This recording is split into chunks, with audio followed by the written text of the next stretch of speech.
కృతజ్ఞతలు తెలియజేసుకుంటూ ఖచ్చితంగా రాబోయే రోజుల్లో మనమందరం ఒక సైడు ప్రజలు కూడా భారీ ఎత్తున మెజార్టీ వస్తుంది. చంద్రబాబు నాయుడు గారు పూర్తిగా విఫలమైనారు. చెప్పిన హామీలు ఆయన ఏ విధంగా మర్చిపోతారు. 5 ఏళ్ళ తర్వాత 2014లో మర్చిపోయాన్ని చేశారు. మళ్ళీ 2000 నమ్మకం పూర్తిగా మనకుంది. ఇచ్చినటువంటి కమిటీలు కూడా చాలా మన ఇక్కడ కూర్చున్నటువంటి పెద్దలందరూ కూడా జగనన్నను మరి కన్విన్స్ చేసి మనందరి కోసం ముఖ్యంగా అన్నంత మాత్రాన మనం ఈ సందర్భంగా నేను అభినందిస్తున్నా. మీతో కలిసికట్టుగా మేమందరం కూడా నియోజకవర్గ స్థాయిలో కానీ ఈ రాష్ట్రానికి ఎంతైనా అవసరం. జగనన్న 20 ఏళ్ళకి ఎన్నో విజయం కోసం జగన్మోహన్ రెడ్డి గారిని ముఖ్యమంత్రి చేసుకోవాలని చెప్పి మీరందరూ ఎంతో కష్టపడ్డారు. కానీ కొన్ని అనివార్య కారణాలు మరి ఇప్పుడే జిల్లా అధ్యక్షులుగా చెప్పారు. మరి ఏదైతే ఈవీఎంల ట్యాంపరింగ్ అయితే మరి ఏం జరిగిందో కానీ మరి మనం ఊహించిన పరిణామాలు మనం చూడాల్సిన పరిస్థితి ఏర్పడింది.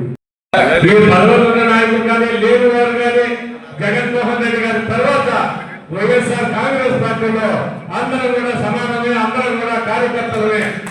ఏదో కొంతమందికి యువతకు తప్పక ఇది మీరు అనుకోవాల్సింది ఎవరు కూడా పని లేదు. ఎవరు గురి కాకండి. చాలా మంది చెప్తున్నారు ఈ రకంగా కేసులు పెడుతున్నారు, ఈ రకంగా ఇల్లు కూల్చుతున్నారు, ఆస్తులు లాక్కుంటున్నారు. అయినా ఏంటి మీ ధైర్యం? ఏంటి మీరు జగన్మోహన్ గారు ఎందుకు నడుస్తున్నారు అని చెప్పి ఒకటే ఆయనకు ఉన్నటువంటి ధైర్యం, ఈ కండువాకున్నటువంటి బలం, ఈ పార్టీ ఈ రోజు మన జిల్లాకు సంబంధించి మనం ఏం చేస్తే మన దీనికి వస్తుంది అనేటువంటి ఒక అలసత్వం తీసుకొని స్తబ్దంగా మనం అందరం కూర్చొని ఉన్నాం. ఇది మంచిది కాదు. ఎక్కడైతే అన్యాయం జరుగుతుందో, ఎక్కడైతే అక్రమాలు జరుగుతాయో, ఎక్కడైతే అవినీతి జరుగుతుందో అవినీతిని మనం నిలదీయాలి. మనం దీన్ని అలంకారంగా తీసుకోకుండా మన పార్టీ కోసం అహర్నిశలు కృషి చేసే విధంగా అందరూ కూడా చర్యలు తీసుకోవాలని మనం చేస్తా ఉన్నాం. ఈరోజు రాష్ట్రంలో మనం చూస్తా ఉన్నాం. జగన్మోహన్ రెడ్డి గారేమో అన్ని లెక్కలేసుకుంటాడు.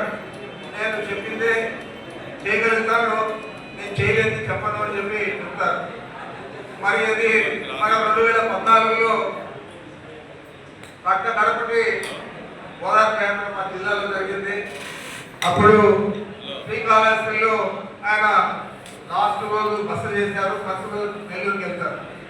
ఆ రోజు మమ్మల్ని పిలిచారు. ఎవరైతే ఆ మేనిఫెస్టో కమిటీలో సభ్యులుగా ఉన్నాము వాళ్ళందరినీ కూడా పిలిచి రాత్రి 2 గంటల దాకా సమావేశం ఏర్పాటు చేశారు.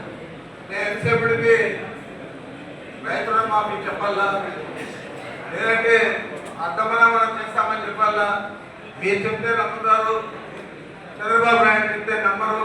మీరు చెప్తే కదా తప్పకుండా మనకు అధికారంలో కొంచెం పరిస్థితి ఉంటుందంటే రాత్రంతా కూడా లెక్కలేసి నేను మహిళా సంఘాల రుణాలు మాఫీ చేస్తాను, రైతు రుణాలు మాఫీ చేయలేదు అని చెప్పాడు. ఆశించి వాళ్ళందరినీ కూడా నియమించిన పరిస్థితి. సో డెఫినెట్ గా ప్రయాసమైన వాళ్ళు మాత్రం పైన ప్రెస్ మీట్ ఉంది వాళ్ళకు. సో అందరూ కూడా సో ప్రెస్ మీట్ ఉంది, ప్రెస్ మీట్ లో పాల్గొనవలసిందిగా అందరినీ కూడా కోరుకుంటున్నారు.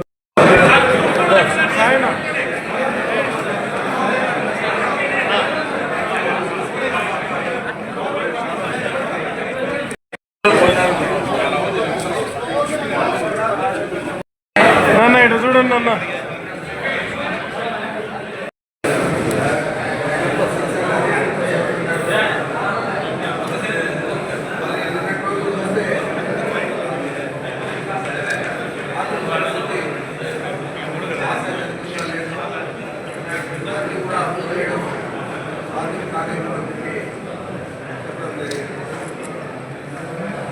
ముందంతా కూడా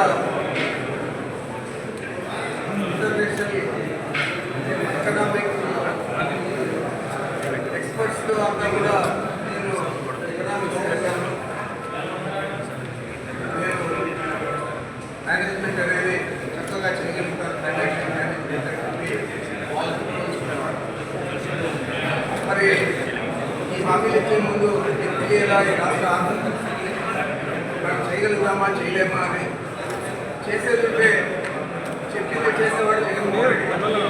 మన జగన్మోహన్ రెడ్డి గారు చెప్పింది చేయలేకే మనం ఆర్థిక పరిస్థితి అనుకూలించింది కాబట్టి ఉన్న పథకాలన్నీ కూడా